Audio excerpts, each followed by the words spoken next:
Okay, salam everyone.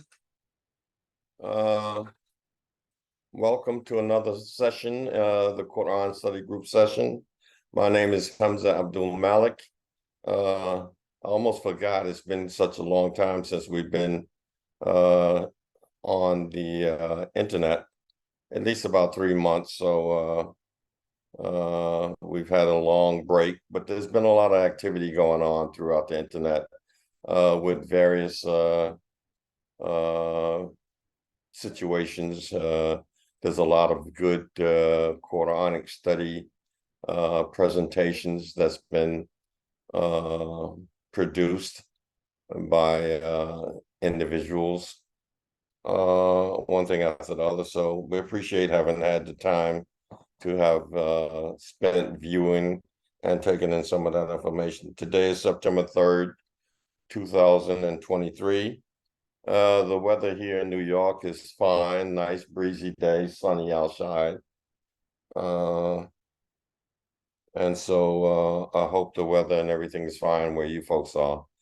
Let me recognize a couple of people I see on board with us so far.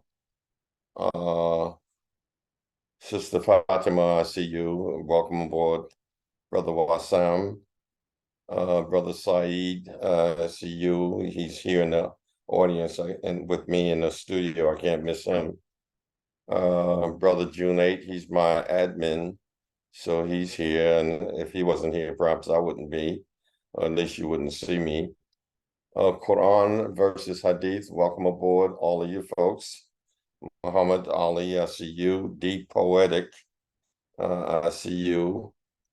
Someone called Samsung, SM, I don't know if that's a name or is that a device that you're using, I don't know, but whatever it might be, welcome aboard. And welcome and salam to everyone who will join us later on, inshallah. Today should be kind of exciting.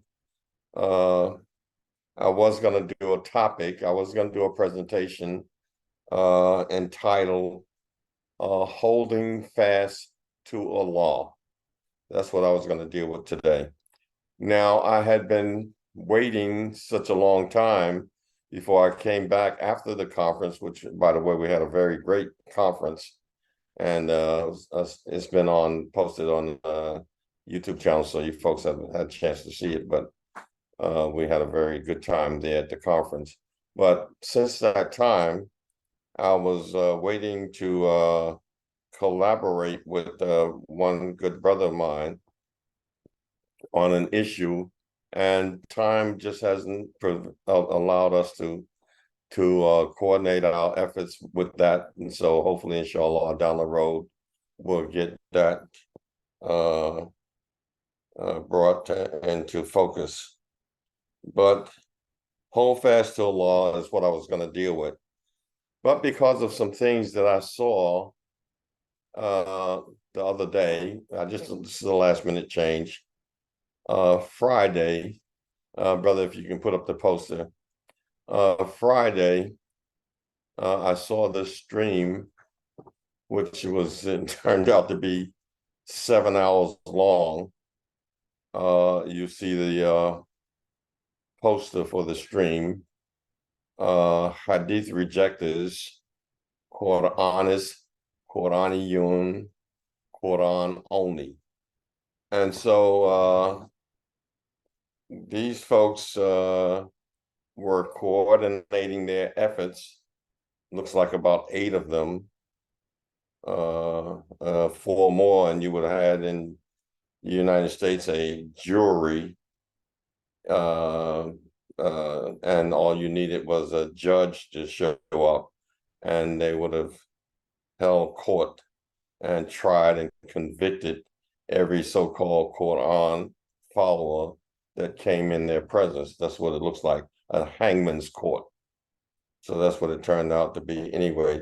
Actually, it turned out in my view, from what I watched so far, to be a total waste of time. a waste of time, an endeavor, an engagement in sheer mockery. But anyway, we're going to try to deal with some of that today. This is why I switched my topic up and decided, no, I'll deal with the topic that I have today, and that is called HUDAN, the Mush'rikeen's worst nightmare. HUDAN, the one word HUDAN, and that HUDAN, let me see if I can put it up on my screen here. Here it is. HUDAN. HUDAN, one word,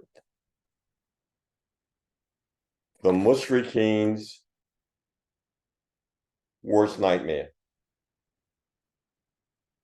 The Mush'rikeen's worst nightmare. And I'm saying that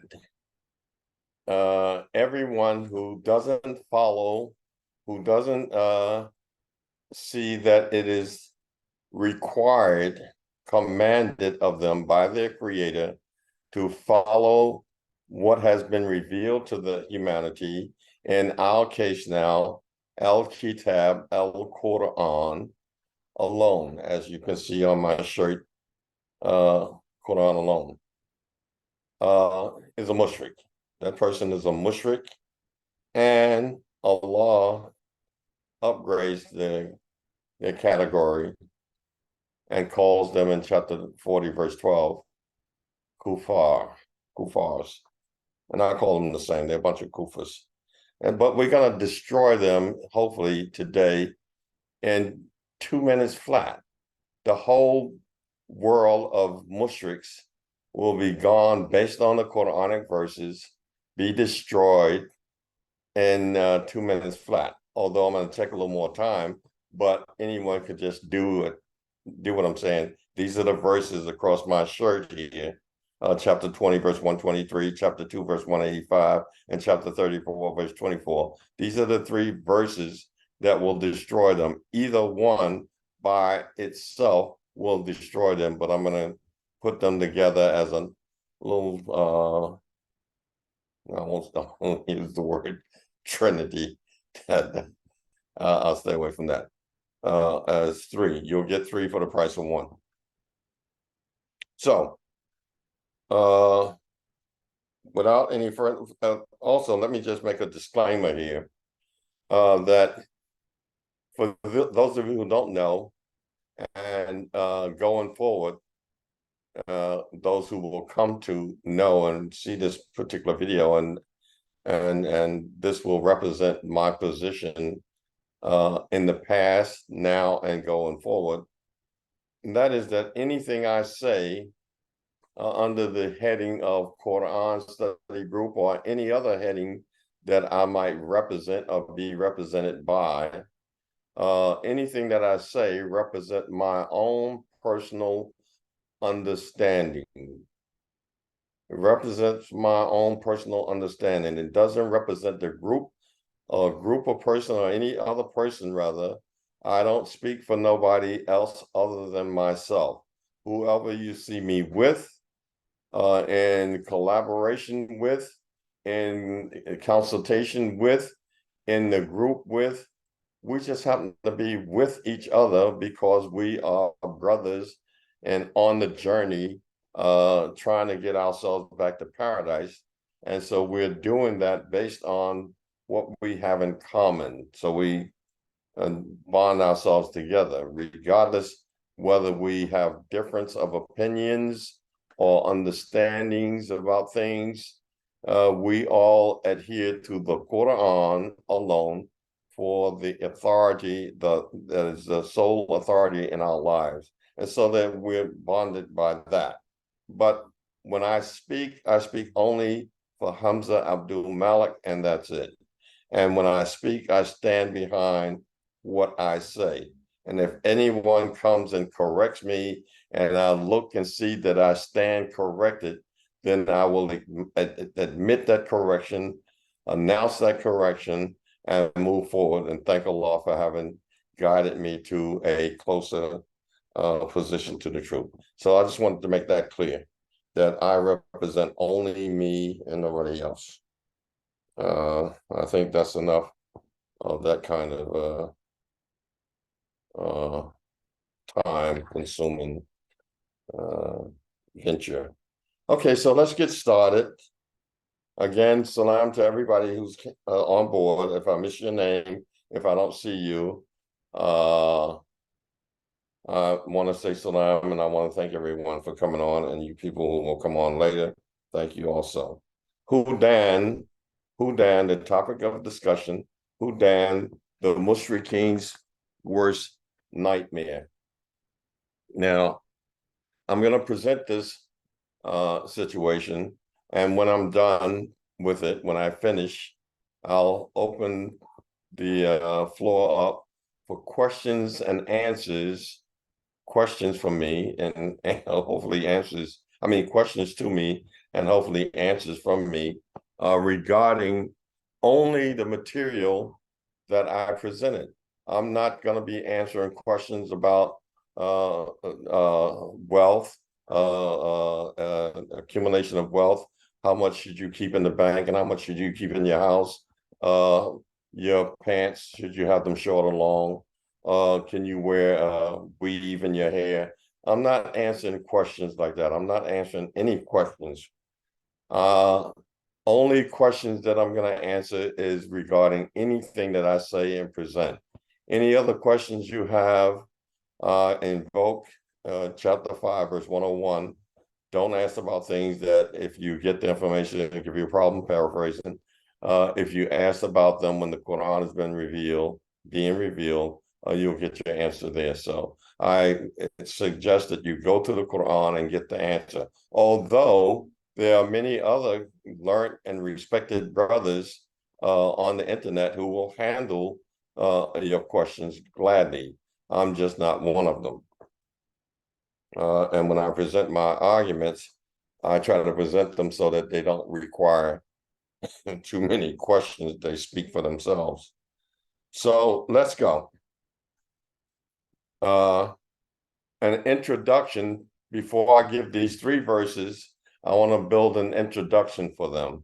And then I'll talk about these 3 verses that will destroy any second source material, any second source guidance, authority for anybody on the planet Earth. This is not just Muslims.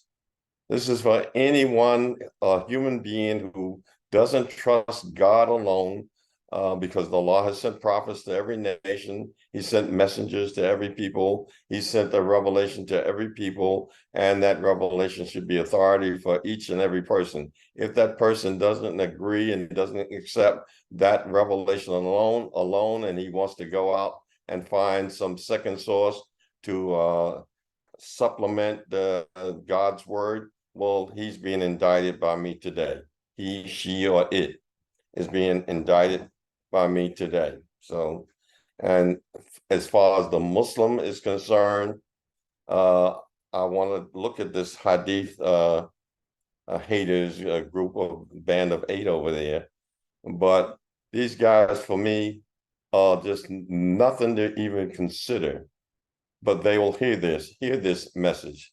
They're not even on my radar, although other people have challenged them to come and sit before them, and they're like scared little rats. They won't go over there. They're sitting band together and throw stones and try to gang up on unsuspected Muslims who mean well, but perhaps just not well established in their ability to hold ground and so forth.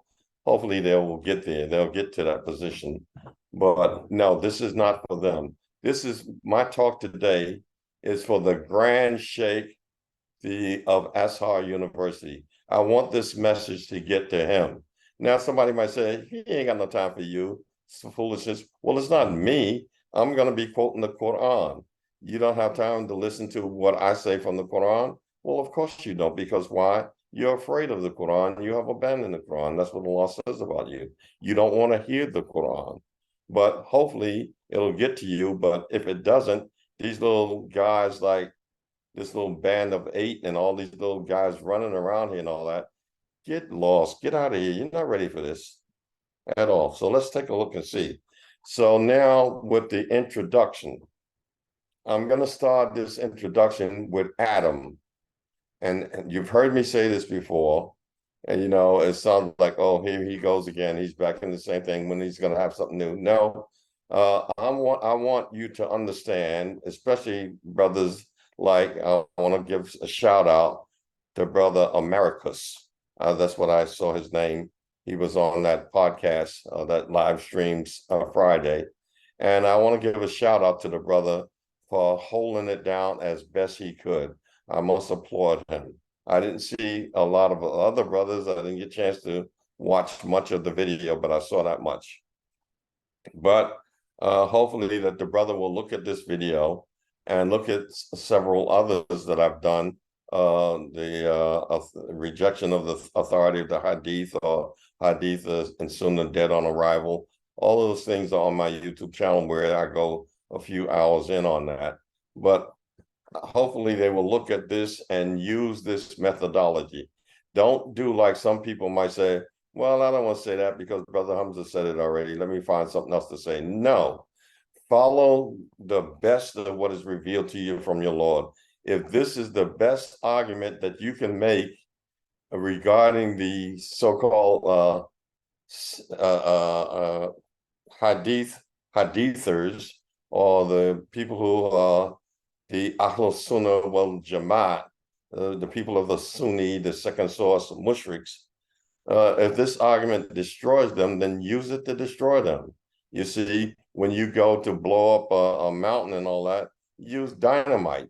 You don't go there shooting bullets at a mountain. Let me shoot enough bullets at it and maybe I can make it crumble. No, you go there with dynamite or whatever higher explosive thing that's on the market. That's what you use. Don't worry, because the other guy used it to blow up his mountain. Use it to blow up yours as well. Or you can stay around there all day and for months and all that, chipping away at it. So now, let's start at the beginning. Adam being expelled from the garden. Chapter 2, verse 38. We said, go forth from the state all. Surely there will come to you a guidance. The word there is HUDAN. Surely there will come to you. This is Allah speaking now. He's setting man out into the journey in this life because of the rebellion. Not so much rebellion, but because of the slip that Adam made, and Iblis caused him to disobey Allah, and he made a mistake and did it, and Allah, he came to Allah and made a dua and asked Allah to pardon him, protect him, or whatever. If you read the stories, Allah did that. But now, you have to get away from this state now and earn your way back. You have to go out and earn your way back. So, chapter 2, verse 38. What does it say? And we said, go forth from the state all. Surely there will come to you a guidance from me. Then whoever follows my guidance, no fear shall come upon them, nor shall they grieve. The word there is guidance. This one word. Allah uses one word, a powerful word, to allow man to earn his quote unquote salvation. I'll just use the term salvation. To earn his salvation, one word is required: to follow the Huda. Huda. Follow the Huda. So now we have to find out, what is this HUDAN? What is this HUDAN consist of? It's one word. Surely there will come to you HUDAN. From who? From Allah, not from nobody else. Nobody else has the authority. This is the beginning of the human society in this world. So nobody has no HUDAN. Allah, it's going to come from Allah.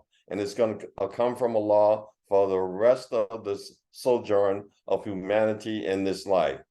It will always come from Allah. Nobody else will have the ability to produce something called HUDAN. HUDAN. And that's required to give you your so-called salvation, to protect you and get you back to paradise. Nobody has that ability. So, chapter 2, verse 38. The next verse I'm going to do, this is an introduction before I unload this package here that I got. This is the package. The guy's preparing it now. Saeed is over there unwrapping it and getting it ready. So I'm going to roll that out in a minute. But while he's doing that, I'm just giving an intro.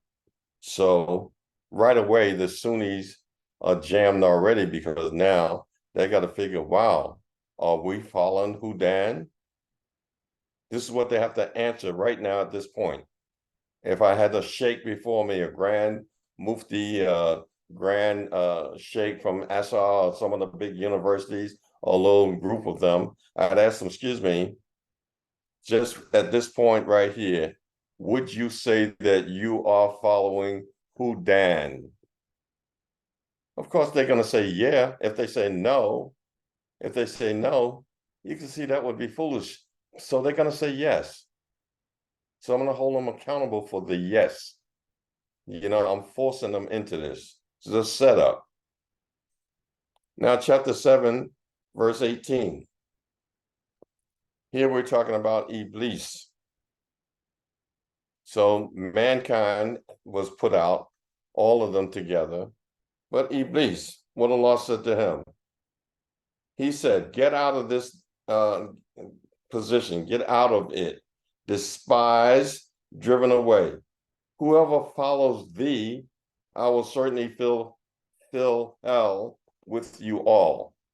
So now, Shaitan, also known as Iblis, he's being expelled.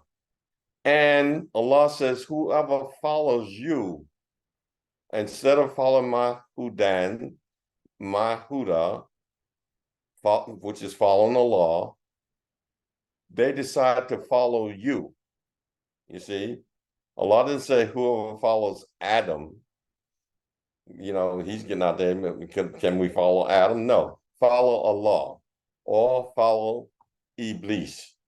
That's the two choices you have. You have the party of Allah and the party of Iblis or Shaitan, two parties.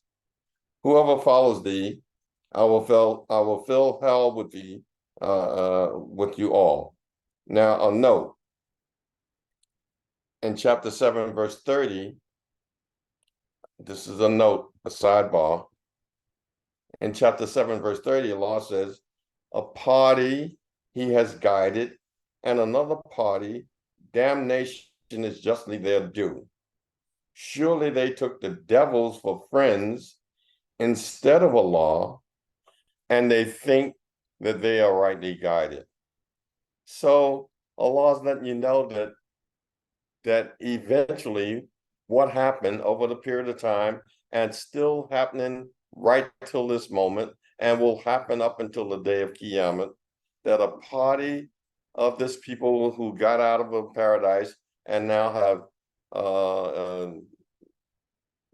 dwelled in the earth, spread their generations throughout the world, throughout the earth rather, and now a party has decided to follow Iblis. So they took him for a friend, and yet they think that they are rightly guided. Like this panel of the 8 people the other day, they think that they are rightly guided, yet they have taken Iblis for a friend. They have taken the devil for a friend. We're going to show that. I'm not just talking. I'm going to show that from the verses. I'm showing it right now. I'm setting it up right now. So they're probably shaking in their boots now. They said, oh, wow, that brother Hamza, here he comes. He's jamming us now. And that's what it is. I'm jamming you, but not you. I'm just using you as a little straw man kind of thing. It's not you that I'm after. You really don't show up on the radar. It's like you don't exist. But I'm bringing you into existence right now because I can't get to your leaders, so I have to whip up on you. That's all. It's no problem. And you ever seen the mafia picture where the guy gets the guy and he puts the gun to his head and he pistol whips him and tell me who's your boss? Where's he at? How can I get to him? I don't know. I'll tell you everything I know. And you're beating the guy down, beating him down. So that's what I'm doing you until you tell me show me where your boss is. Get me to your boss, or I'm beating you down. Simple as that. A party he is guided, another party damnation is justly their due. Chapter 7, verse 30. Surely they took the devil for a friend instead of Allah, and they think that they are rightly guided. Also, if we look at chapter 43, verse 36 to 37, this is not my argument. This is just an intro. Brother's almost got my argument unpacked and ready to go. I see he's brushing all the stuff off and rolling it out. Be careful with that over there. Okay. Yeah, be careful. Chapter 43, verse 36 and 37. 36. Whoever turns himself away from the remembrance of the beneficent, we appoint for him a devil, so he is his associate. Whoever, and let's keep in mind this word whoever. When Allah uses the term whoever, whomever, this is very important in the talk that I'm giving this evening. So here's a whoever right here. I think we just had one before too. Yeah, in chapter 7, verse 18, he said, get out of this despised, driven away. Whoever follows thee, talking about Iblis, whoever follows thee. And then we use whoever in chapter 2, verse 38.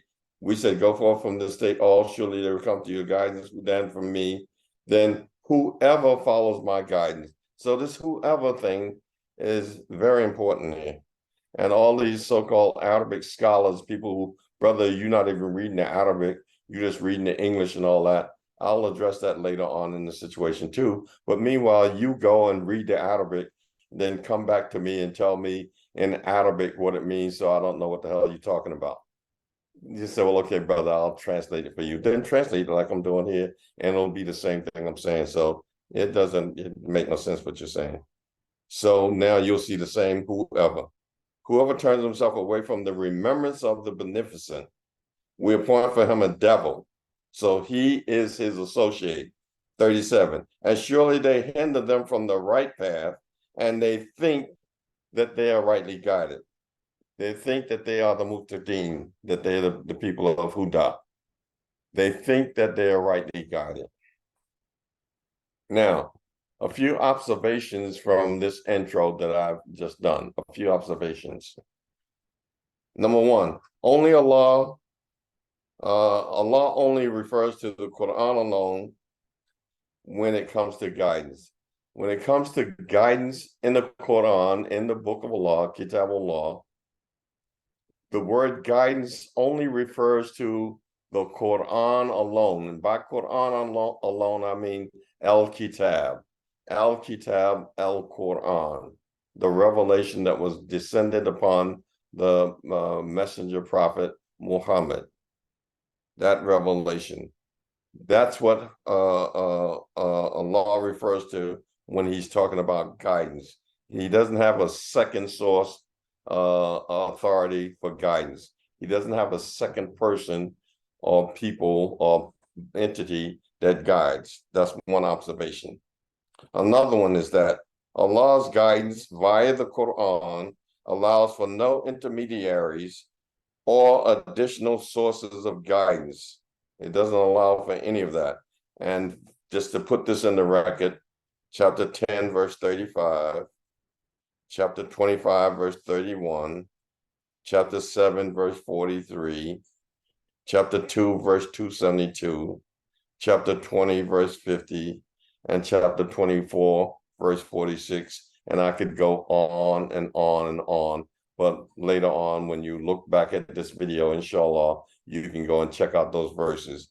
Those verses support the statement that I'm making, that Allah's guidance via the Quran allows for no intermediaries or additional sources of guidance. It doesn't allow for any. Now, the word whoever, here's my question about whoever to the grand sheikhs. Was the messenger prophet Muhammad, also known to be called Ahmed, was he to be included in this category of whomever? Was he included?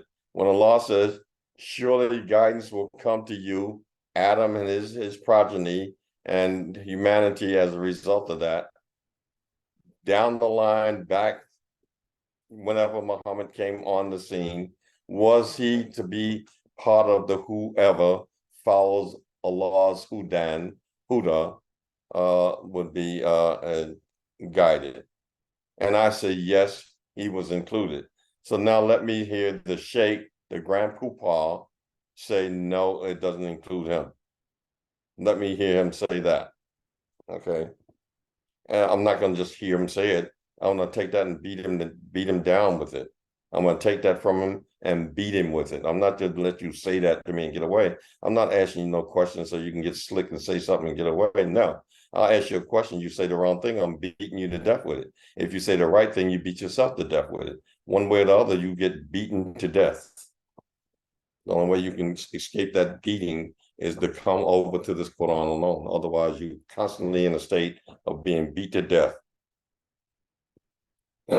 Now, okay, thank you, brother. His brother's got the thing. The brother's got my argument together now. He's got it all unwrapped and looking good. He's got it all prepped and looking good. Thanks, Saeed, for that. My argument, plain and simple for the listener. My argument begins now, plain and simple for the listener. Although my introduction has already taken this second source thing away from these Sunnis, because I established that HUDAN is the only word that Allah has designated for your salvation, if I use the term salvation. And see, why do I keep saying salvation, even qualifying it? Because as a student of comparative religion, that's a term that's used by our Christian friends, salvation. And salvation means to pull yourself from a predicament, or to be pulled rather from a predicament of which you cannot pull yourself. That's salvation. Somebody pulls you from a situation that you are not able to pull yourself from. They have saved you. That's salvation. There's no term like that in the Quran. The Quran allows you to pull yourself out of your situation, change your own condition. So we don't use that term, but just for the sake of using it, because the people talking about, well, I want to be saved, I want to have salvation. I'm using it loosely for that. But if somebody pressured me and all that, then I would be able to hold my own and explaining that, and perhaps they wouldn't even know themselves what they're taking exception to. So my argument, and before I do that argument, let me just bring your attention to a few verses. And this is what Allah has told us is going to be the outcome of the people who reject this Quran alone idea. Chapter 67, verses 8 to 11. Chapter 67, verses 8 to 11. I'll just read a portion of it. I'm reading it into the record so that you can check it out later. The people there on the day of Qiyamah will say, as they're being led off to hell, they will say in chapter 67, verse 11, I believe it is, had we but listened or pondered, we will not be of the inmates of the burning fire. Thus they will confess their sins and so forth. And they say, had we but listened, verse 10 it is, and they say, had we but listened or pondered, we should not have been among the inmates of the burning fire. So that's Allah telling you way in advance that this is what you will say. You disbelievers, you rejectors of this Quran alone position, you will say that. So don't think that that's just something that you recite and you sing in your prayers. You sing these songs, these verses, you sing them, and you just sing them and then go find your information in some other books and all that. No, pay attention to that verse. Allah said you will say that, and you will say it. Had you what? Something very simple. Just listened or pondered. How much did it cost you to do that? excuse me, how much it cost me to listen to what you're saying? Well, I think you got like $1,000. This is very expensive stuff I'm saying. No, please, can you take like 500 now? No, no, you can have the whole 1,000. No, this doesn't cost you nothing.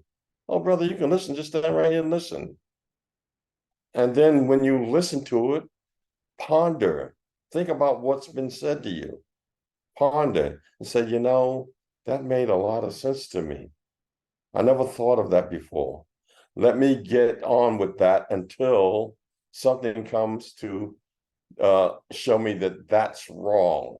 Right now, that seems like the best I got to work with now. So had you but listened upon, you would not be of the inmates of the burning fire. Chapter 6, verse 36. Chapter 6, verse 36. Here's something else the law says about listening. Only those accept who listen. Only those who accept who listen. Only those accept who listen. And as for the dead, Allah will raise them. Then to him they will be returned. The deaf, rather, not the dead. Or is it the dead? Yeah, the dead. I'm the blind. So, only those accept who listen. And so now, if you're too arrogant and you're too proud and you're too caught up in the majority mindset, then you won't listen. Brother, don't listen to those guys. Don't pay them no mind. These guys are kufa. These are Quraniun. They're Quranists. They're hadith rejectors. Don't listen to them. Well, brother, they're quoting verses from the Quran. Don't you think you should pay them? Don't even listen to that. Make noise. When the Quran is recited by them, make noise. Don't listen to the Quran. You mean to tell me we can't even listen to the Quran? No, if the guy had some rap thing and said, look, brother, I got a nice rap. I got some, the Muslim like to use this. Well, let me hear it.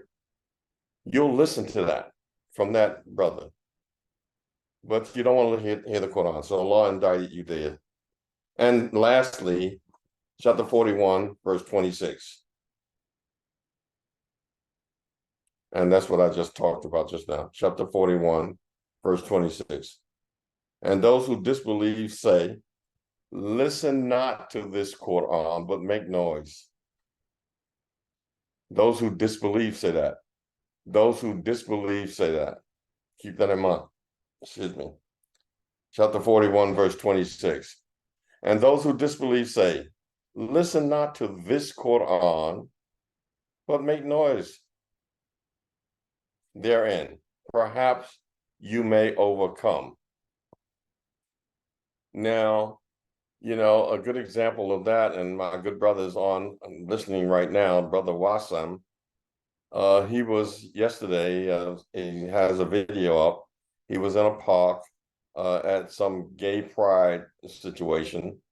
And he was standing there reciting to the people the verses of the Quran, reminding them of the words of Allah, warning them about the impending doom for their deviant behavior. And what did they do while he was reciting the verses of Allah? They just crowded around and made noise. The same thing this verse says. When the Quran is being recited, make noise. And so this is what these so-called Sunnis and all that do. This is what they did on that program the other day with the little hadith rejectors. The brothers was trying to recite something, and one of these guys who's some kind of fanatic, I'm thinking about changing my name from Hamza because he has that name, but he act like some kind of wild, insane person, attacking people, and you think that's the Sunnah of the Prophet? I was a Sunni Muslim before you was born, and yet I never considered that kind of conduct like that. No, we always learned that the Prophet was gentle, mild, respectful. Somebody would rip his garment or do something, he'd ask forgiveness, protection. The lady would say, where's that lady that spit on me the other day? Give her this and give her that. Look at your conduct. you act like some wild buffoon. And we'll get to that later on, the way you act. So the disbelievers say, listen not to this Quran, but make noise therein. Perhaps you might overcome. Well, that's no problem. You can make some noise now if you like. Now to my argument. All of that was a setup and an intro to now your worst nightmare. And these 3 verses here represent your worst nightmare. The secular second source folks in the world, whoever you might be, you have a second authority along with the revelation from God, that it indicts you all. The grand sheikh of the grand mosque and all the people from Assar and everybody else and all these little pipsqueaks, y'all can get lost with that mess. Chapter 20, verse 123, and I'm going to add in 124. Chapter 20, verse 123. Can you put that on the screen, my good brother? Thank you, sir. Chapter 20, verse 123. Now, we just read this verse, chapter 2, verse 38, where Allah is expelling Iblis and Adam and everyone from that state of the garden. But I like to use this. That was a setup verse. I used a setup for the person to agree with that, and he understands that, and that's easy. But this is the verse that's going to get him. I use this verse to get him, because Allah sweetens the pot with the verse. He adds something else in there that's not in verse 38. Chapter 2, verse 38. Allah puts another hangman's noose in there. And so now, since you accepted 38, you have to accept this one, and it's got a death trap in here for you, built in, that's going to be your worst nightmare. And what is it? It says, he said, Allah said, chapter 20, verse 123. Allah said, go forth from here, all. One of you is the enemy to another. So there will surely come to you guidance from me. The word is HUDAN. Allah said, there will surely come to you HUDAN. From who? From me. Then whoever. So here's the whoever. That means Muhammad is included. Muhammad will be included, because this is the beginning of humanity in the world. Muhammad doesn't even exist. And how many years and eons of years before he came into existence? I don't know. But he didn't exist then, and he was to come into being later on. And when he did, he's part of the whoever. So he's part of the whoever, and every other human being is. So that word is very important. Muhammad is included. Then whoever follows what? My guidance, not Muhammad's guidance, not Abu Bakr Siddiq, not the Sahaba, not the Imam Tabari, not Ibn Jari, not nobody's guidance but Allah's guidance. Don't you understand that? What's so hard about that? For all you guys who so eloquent in your Arabic language, brother, do you know the Arabic and all of that? Well, read this in Arabic and understand it. What's wrong with you? What is wrong with you? I said, it's just buffoonery. It's buffoonery. And the brothers who now come against y'all, master these verses, master this information, make them eat these verses. Don't move away. Make them agree before you discuss with them the source of guidance. Let's get that straight first. Otherwise, you'll go nowhere. You'll go nowhere. You see? I'll come to you and I say, well, is it okay for me to quote Reverend Moon, David Koresh? Can I quote from these guys? No, brother, we don't hear nothing from them. Well, okay, can I quote from Allah? Yes. Okay, well, let's quote Allah, and then see who else Allah allows us to quote. Let's start with Allah. We agree with that, yes. Well, we'll start and we'll end with Allah. This is what we're going to do right now. And then starting and ending with Allah will condemn you. You'll be condemned. So it's the beginning, the middle, and the end. So this is the beginning with HUDAN. He said, go forth from here all. Surely you're an enemy one to the other. Surely there will come to you guidance from me, HUDAN. Whoever follows my guidance, he will not, here's the key point, not go astray nor be unhappy. He will not go astray. He will not be the law. You see, in your prayer that you recite 17 times or more a day, you see, you say, Ghairul Maghdubi Aleihim Waladhalin. So much of the people say, Ameen, for that dhalin. You don't want to be the law. You ask Allah that 17 times in a day. So Allah says, if you follow HUDAN, one word, you will not be the law. If you turn away from that HUDAN, you'll be the law. I don't care how much you sing in your prayer every day, how many songs you sing. You see, you sing in your prayer every day. You sing. Verse 24, 124. And whoever turns away from my reminder, keep that in mind. Now, HUDAN has been changed now and identified as a dhikr, my reminder. Whoever follows the HUDAN, you won't be the law. And if you turn away from my reminder, we shall raise him up blind on the day of resurrection. We'll raise them up blind on the day of resurrection. Now, as to this word reminder, chapter 36, I'll just read this into the record. It's not part of my argument. My argument is chapter 20, verse 123. That's my argument. That's one argument. I got 3 verses. One verse is chapter 20, verse 123. That's the verse. Now, my reminder, chapter 36, verse 69 to 70.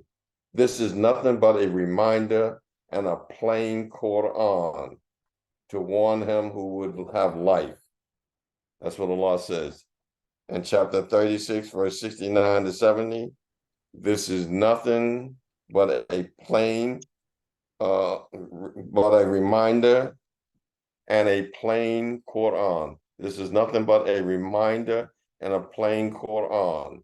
So whoever turns away from my reminder and whoever follows my HUDAN, we're going to find in the next verse now that what we see here, that the Quran is the HUDAN, and therefore it is the reminder. So here we go again. If you follow the HUDAN, that one word, follow this one word, you will not be the law. You will be guaranteed paradise if you can just establish this one word in your life. This one word rules out any second source material on earth, before, now, and after. This one word. Now let somebody doing it. I'll open it up for questions later on. And if you notice in my invite today, I invited friend and foe, because I want somebody who got something to say, that if they want to come on here and say something against this situation here, I want them to come on. If they don't, it's no problem. I want you to arm yourself with these verses. It ain't nothing for me. It's don't use any of the little gibberish I'm talking on the side. Don't use that. Just quote the verses. Don't quote none of this gibberish that I'm talking. It's a bunch of nonsense. But that's what I do. I do nonsense sometimes. I'm known for that, for doing nonsense. Hey, there you go again with the nonsense. Okay, so now let's go to the next verse, verse number 2. Verse number 2 is chapter 2, verse 185. This is the second verse in the worst nightmare for the mushriks. This is the second verse I'm invoking. And I can just close this, open a new case, close it, and just open cases all day long and just wear these people out all day long with these solid, ironclad arguments. You can't get past them. They're plain and simple. They don't need no scholars of Arabic or nothing. Just quote these verses as they're translated in the average translation that you read. And I'll talk about the Arabic versus translation later on in the program, inshallah. But just quote these verses. If the person says, well, brother, read it in Arabic, well, you read it in Arabic and then tell me what it says and see if it changes from what I said. It's just some little thing you just trying to say to get cute and get out of something like you some Arab or some grand sheikh, and now I gotta color my beard red and wear my pants high like I'm wearing shorts when they're long pants and do all that mess that you're doing. You know, I gotta become an Arab. They got you so duped until you can't even be yourself. But you do that. Meanwhile, I'm standing on the verses. I'm not standing on the Arab culture and all that kind of thing. I'm standing on the verses, the ayats of the Quran. Chapter 2, verse 185. The month of Ramadan is that in which the Quran was sent down. Here we have the term Quran was sent down. What? HUDAN. First thing out the gate. First thing after we hear Quran sent down in Ramadan, first thing, HUDAN. That's our word, HUDAN. For the people. Clear proofs of the HUDAN, which now becomes al-Huda. Al-Huda. Al-Huda. And the criterion. Photocon. Now, it is my intention going forward to just work this word HUDAN to no end from all different angles. I can do this for a whole year every day. Every day I can give a different lecture on the word HUDAN for a whole year just to start with, just to get you warmed up, and then we'll see how many years we can add after that. But just to warm you up for the first year, I could do this HUDAN for a whole year, every day coming on with a different argument. So, wow, how many arguments can he morph out of this HUDAN? Many, many, many, many. Because this word is going to beat you to death. You cannot escape this word. Allah says in chapter 20, verse 50, he created everything, then he guides.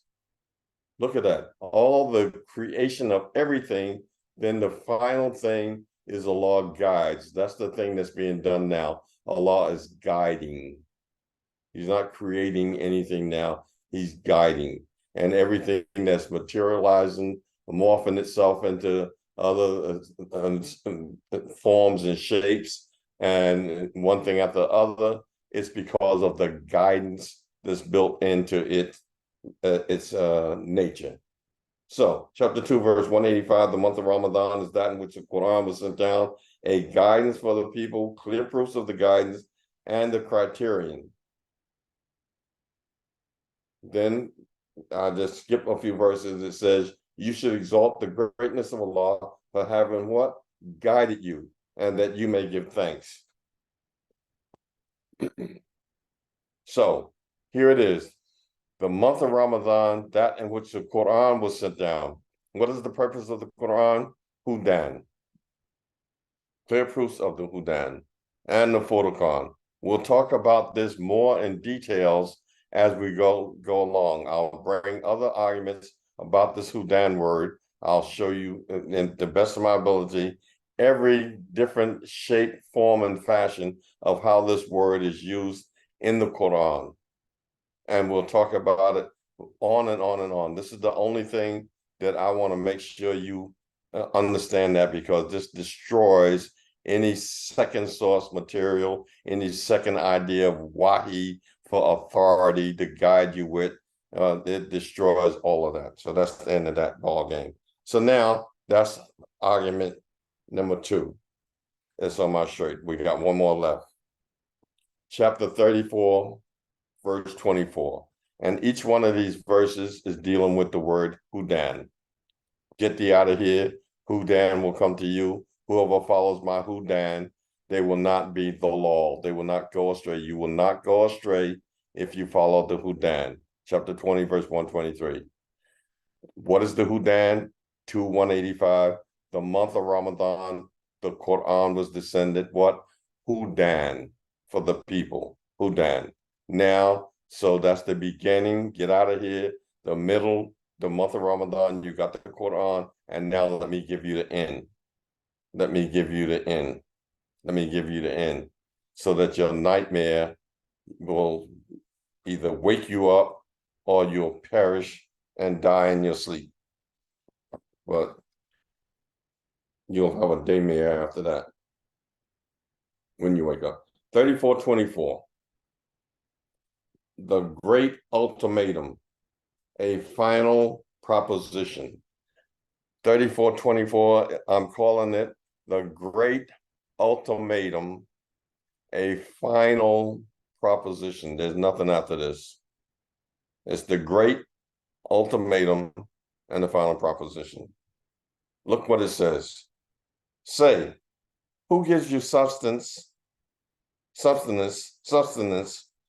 the heavens and the earth? Say, Allah. And surely we who follow the Quran alone, or you who accept the second source authority, Hadith and Sunnah via the Hadith, either we, this is what Allah says, not me, either we or you are on HUDAN or the law. Wait a minute, brother, you missed something. It doesn't say the law. It says the law. Oh, wow, look at that. It says the law mubin. The law, I get chills from that. The law mubin. It's not just the law. You're clearly astray. There's no ifs, ands, and buts about you being astray. If you're not following the Quran alone, Allah alone, via the Quran alone, then you are clearly astray. You can't argue against these verses I gave you. I gave you the beginning, middle, and end. Get out of here. HUDAN's going to come. The month of Ramadan is the Quran is came. And now either you follow this Quran or you are the law mubin. And we see now that you have now in 2531, I'll just throw this in, where the messenger chided you that you have abandoned the Quran. You have abandoned the Quran. So you're not following the Quran. The messenger complained to Allah that my people, my community, my people, the people who claim that they love me and follow me and sallallahu alaihi wasallam every time I say, and they say, mention my name. Well, Allah doesn't mention, Allah mentioned Muhammad 4 times in the Quran. I don't see no sallallahu alaihi wasallam behind that. I don't see Allah mention Muhammad was but a messenger, sallallahu alaihi wasallam. Muhammad is not the father of any of your men, sallallahu alaihi wasallam, but he is. I don't see that. You mad at Allah because he didn't say sallallahu alaihi wasallam? When Allah said that they are already in a state of salam, they don't need you to say that for them. They're already, what are you talking about? You're the one that needs some sallallahu alaihi wasallam if there's any to be needed. Not them, they're already satisfied. They're chosen and handpicked by Allah, and they did Allah's biddings. Say, who gives you sustenance from the heavens and the earth? Say, Allah. And surely we or you are on HUDAN or the law mubin. So now, what is it? Now, what is the HUDAN? I'm asking the Grand Sheikh. What is the HUDAN? Let's get that straight. What we see is the Quran, 2:185. And what is the law? Not following the Quran is the law. What? Clearly the law mubin. So now that's my argument, and I'm going to take questions on this argument. And going forward, when somebody sees this video up on YouTube, I want to see what kind of crazy, wacky comments they come on and leave to this year, or they skirt and want to throw stones at something else. And then eventually, if I get before you, I'm wearing you out. If I ever decide to stoop down to come and get at you, I'll wear you out. And especially when you start calling my name, people mostly know that if you call me by name, I'm coming after you. If you just want to kick around and talk, I can maybe get at you. I don't care. But if you are available and you call me by name, I'm coming to get you. I'm coming to get you and disgrace you, wear you out. Simple as that. With this Quran, I'm going to beat you down with this Quran. So you be careful. But you do it at your own peril. Let me end with these verses. This is not my argument. My argument is those 3 verses. This is my argument for the day. The beginning, middle, of end with the word HUDAN. That will take care of you and everybody else on the planet Earth. And if somebody got in the comment can tell me who can escape that HUDAN and get away without having to be under the guidelines and dictates of HUDAN, then tell me who that person or those people are. Let me end with these verses. Chapter 22, verses 67 to 72. Chapter 22, verse 67 to 72. To every nation we appointed acts of devotion which they observe. So let them not dispute with thee in the matter, and call to thy Lord. Surely thou art on a right guidance. You are on what? Hudan Mustaqim.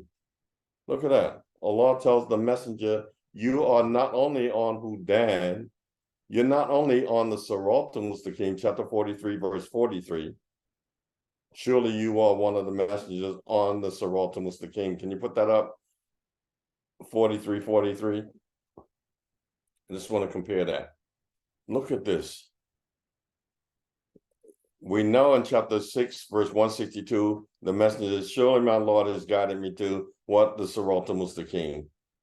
The millet of Abraham, one thing after the other there. But 43, 43, what does it say? Say, hold fast to that which Allah has been revealed to thee. Surely thou art on the Sirat al-Mustaqim. Hold fast to that which is revealed to thee. Surely you are on the Sirat al-Mustaqim. Now, that's the Sirat al-Mustaqim. Now, because you said Ihdina Sirat al-Mustaqim. So now you're on the Sirat al-Mustaqim. Look at this verse. Chapter 22, where we're at, 67. To every nation we appoint acts of devotion which they observe. So let them not dispute with thee in the matter, and call to thy Lord. What? Surely thou art on Hudan Mustaqim. Many of you have never even seen that word, that phrase in the Quran and looked at it like that. You're on Hudan. It's our word, Mustaqim. Wow, that's some upgrade from Sirat al-Mustaqim. How tight can you be? You're on the Sirat al-Mustaqim and you're on Hudan Mustaqim. Well, this is what we, as the people who follow the Quran alone, accept Allah alone as our sole authority, accept his revelation via the messenger. The messenger's duty is to bring us the revelation. Chapter 20, verse 124. O Allah, send us a messenger so that we may follow thy messages. Send us a messenger, not so that we can get up and make him an arbab, a Lord, not so that we can worship him. Send us a messenger for what reason? So we can follow the messages. In chapter 28, verse 47, I believe it's 47, yeah. Send us a messenger so we can follow the messages. Chapter 3, verse 143, 2, verse 143. Muhammad is but a messenger. Is it 3 or 2? Whichever one. Muhammad is but a messenger. What? So he can bring us the messages so that we can follow thy messages. So, how powerful is that? That you are not only on the Sirat al-Mustaqim by following the Quran alone, but you're on Hudan Mustaqim as well. Let one of these Sunni brothers claim that and show proof from the Quran of that. Let's see that proof. You have none. 22:68. And if they contend with thee, this is what Allah is telling the messenger. If they contend with thee, say, Allah knows best what you do. The word there is like they like to say, well, brother, so, and at the end they say, Allahu A'lam. Well, if Allahu A'lam, Why are you quoting all this hadith and sunnah? Why are you quoting all this hadith and sunnah and then end up with your talk by saying Allahu A'lam? Well, if Allahu A'lam, that means he knows, he's the best knower, but knows better. That's what you're saying. Then why didn't you quote Allah?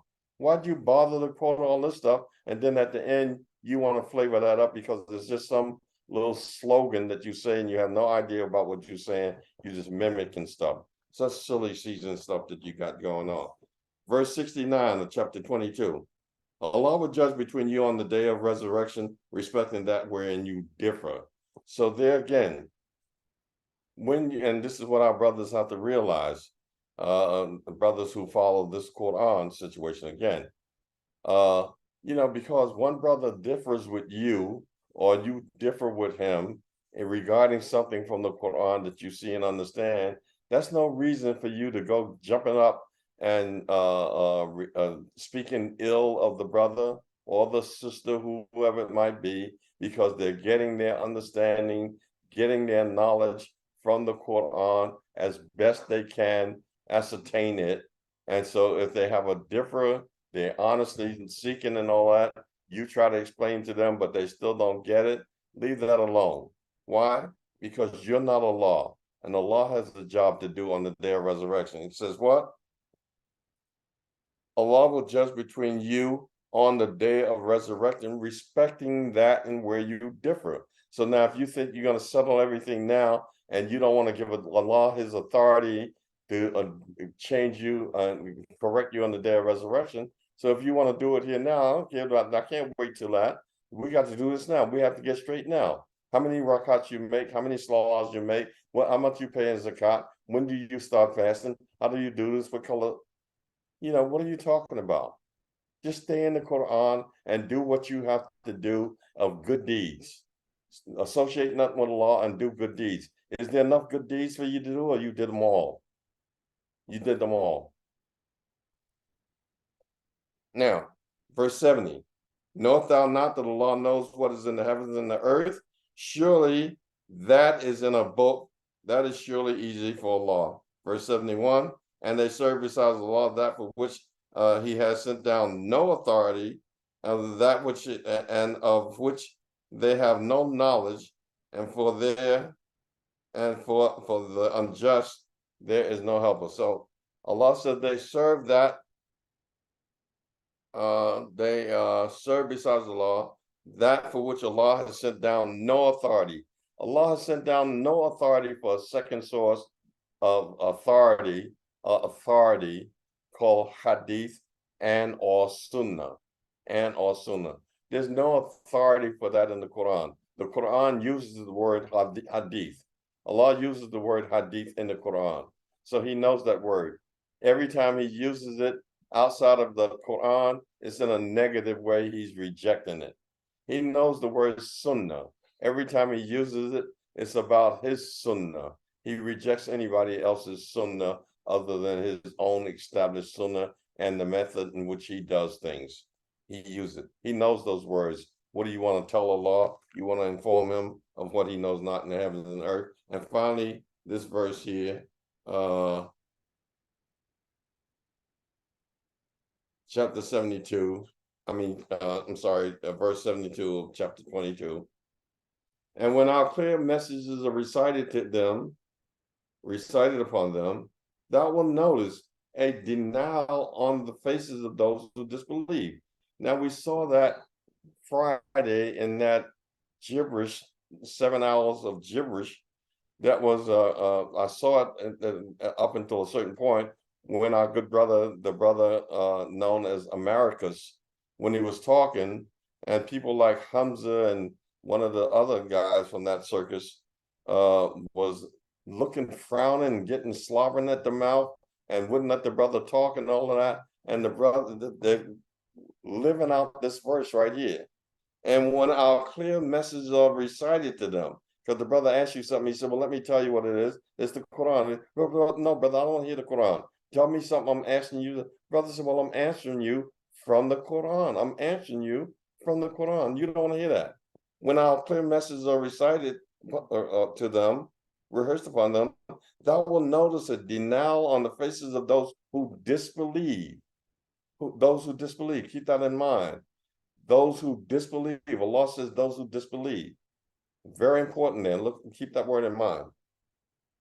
They almost attack those who recite upon them our messages. They're almost ready to attack you. Attack you. Say, shall I inform you of what is worse than this?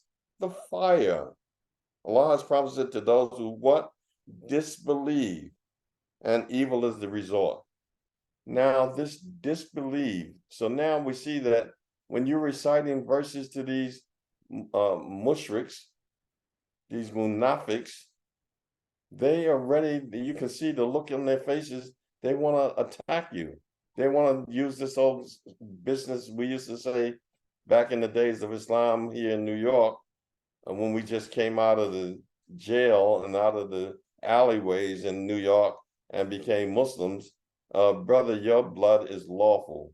We're thinking that we're some kind of Sahaba and Khalifas and authority. We can run around here with rags on our heads and with daggers in our back and all that. And talking about, brother, your blood is lawful. What are you talking about? So now they're almost ready to attack you. And that was the way it looked on that stream the other day. Now, what about those who disbelieve? What does Allah say about them? How do we identify them? Chapter 40, verse 12. Chapter 40, verse 12. And this is my verse that I choose to call the quranic verse that alludes to the black hole. The black hole. This is a verse that if you get sucked into this verse, if you qualified, you meet the qualifications of this verse here, you get sucked into a never-ending black hole. Chapter 40, verse 12. That is because when you read in context, you'll see, that is because when Allah, look what Allah now, 6 places in the Quran, Allah takes his name and puts the word wahdahu with it. 6 places in the Quran, Allah uses the word Allah, and then he uses wahdahu or something else, and he uses the word wahdahu, like Quran wahdahu. Here Allah uses the word wahdahu. It's not just Allah, it's Allah alone. Allah alone. It's 1746, 45, 46. It's Quran alone. That is because when Allah alone was called upon, what? You disbelieved.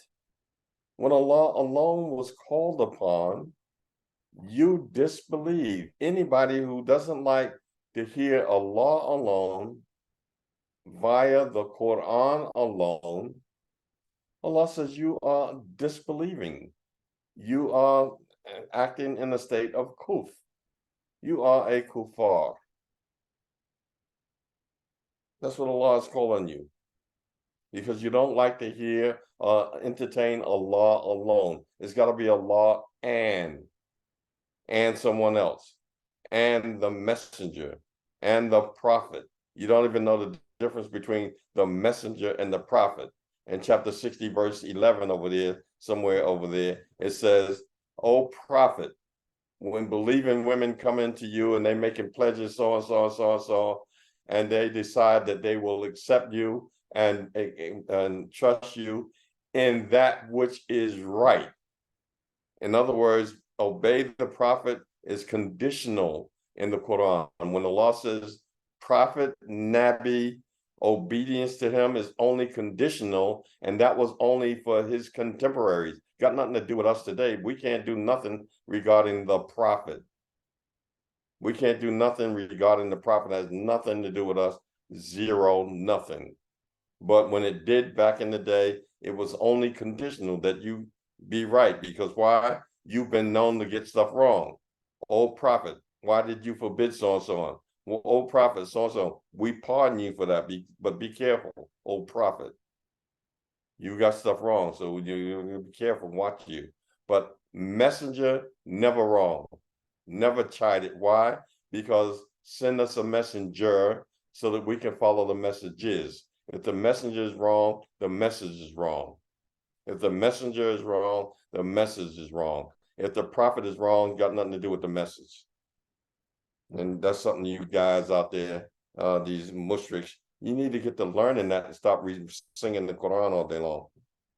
That is because when Allah alone was called upon, you disbelieve. And when associates were given to him, what? You believe. Now when you brought the associates, you believe. So judgment belongs to Allah, the high, the great. Al-Kabir, not Akbar, not Allahu Akbar. Not Allahu Akbar. There's nothing like that in the Quran. Now, chapter 39, verse 45. Alone, wahdahu. This is my closing argument. Closing statements. The argument has been made, the 3 verses. That's what I'm standing on. That's my foundation. This is just closing, clean up, mop up material in case somebody still act like they got some, because my aim is to hurl this Quran at you and knock your brains out. But sometimes the guy's head is cracked and brains is spilling out, but they're not all the way out. And you might try to push them back in and they gel somehow or another. And I can't trust that. So I have to open your head wide open with that falsehood. Against falsehood, falsehood cannot stand. When truth arrives, falsehood has to go. So I'm not allowing no falsehood to stand in my presence when I'm hurling the truth. I got to clean up all of it. So this is clean up, mop up stuff. Although I already got you, I'm just being over. Look, brother, look, come on. The thing is already done, but I'm just going to do that anyway. Yeah, you just overkill stuff. Well, that's why you're always overdoing something. 39:45. And when Allah alone is mentioned, the hearts of those who believe not in the hereafter shrink. And when those besides him are mentioned, lo, they are joyful. Look at that. Allah is telling, this is Allah saying that. When he wahdahu, when Allah wahdahu, when he alone is mentioned, you don't like that. You don't like that. You second source people in the world, on the planet, wherever you be, beginning, middle, and end, up until the day of judgment, whoever you are. But now for you Sunni Muslims, indicting you straight up, because you should know better. When Allah alone is mentioned, you don't like that, but mention somebody else, and that's what it is. You see? And like I said, a good example, somebody tell you, brother, will you stand up and call the Adhan? And you start calling the Adhan because you maybe follow the Quran or you have something and you, brother, Allahu Akbar, Ashhadu an la ilaha illallah, hayya ala salah. Astaghfirullah, brother. You didn't say Ashhadu Muhammad or Rasulullah. They're not going to have that as no Adhan because you just said Ashhadu an la ilaha illallah and you didn't say, well, Ashhadu an Muhammad or Rasulullah. They're not going to have you, they don't like that. So Allah says when he alone is mentioned, you mentioned the hearts of those who believe not in the hereafter just shrink. Why you don't believe in the hereafter? You say you believe, chapter 2, verses 8 over there and down. You say you believe, but you don't believe. Because if you believed in the hereafter, you would accept this Quran alone. Simple as that. If you really believed in the hereafter, you would accept the Quran alone. That's why you're the law mubin. You're not just the lawless clear because you don't accept the Quran alone. You're just saying that. It's just gibberish out of your mouth. And this, I'm hoping that one little unsuspecting brother who thought maybe he was in the right place with all of this fanfare and fancy dance thing that they do, that he will hear this tape, this video lecture, and say, wow, this is not what they told me. This is not what I've been hearing in the circles in the masjid and the places on the highways and byways. They're not hearing this. And listen, this is what these brothers say. This brother calls himself a follower of the Quran. He's a Muslim who follows the Quran alone. He's not a Quraniyun. That's some mess you made up. And you think you bothering somebody with that, just like black people have been called some word and all that, and then they get all upset. No, I don't get bent out of shape with foolishness like that. I don't care about you calling me Quraniyun, Quranist, and all that kind of stuff. I deep reject it. That's your business. Allah will straighten your behind up on the day of judgment. I'll do what I got to do. You see? I'll do what I got to do. And I'm also a militant type dude from old school. If you was up under me like that, I'm 80 some years old. I still got a good trigger finger. I'll take care of you. You understand? Or me or you or somebody happens.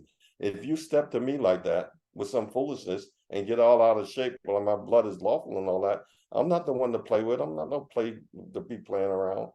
I don't play with you. Lucky that Allah don't say, look, you good Quran guys, go out there and get them. I'd be the first one in the charge. I'd be the first one, not the last. So I'm not the one to play with. So let's just talk and do what we got to do and make arguments. That's what I like to do. But if you upgrade to something else, I'm there before you, not after you and with you. I'm there before you get started. And when the law alone is mentioned, the hearts of those who disbelieve, believe not in the hereafter, shrink. And when those besides them are mentioned, lo, they are happy. Now I got more, but I'll stop right here on this note, and I'll take some. Remind me I'm on page 7, and if I have to come back to something else because there's a little gap in the discussion or something, I'll come back and bring out some more of these points. But right now, for right now, I'll stop on that note, and I'll open the floor up for some questions regarding the material that I presented. Now, if you have something else in mind, I'm going to stop this video for a few seconds and then start again, and I'll have an open mic, and then you can come on with whatever else you have in mind. I wanted to do some observations on this Hadith rejected 7-hour debacle. So if anybody has any observations that they want to give regarding that or anything else you want to contribute, we'll have an open mic session for that. But this ends my HUDAN and the Mush'rikeen's worst nightmare.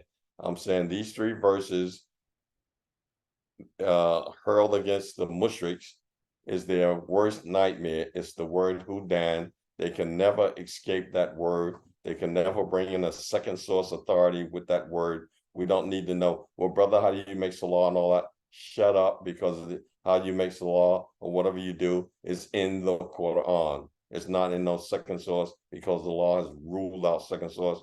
You're forever done. Don't let nobody fool you with that mess. Okay, so now the mic is open.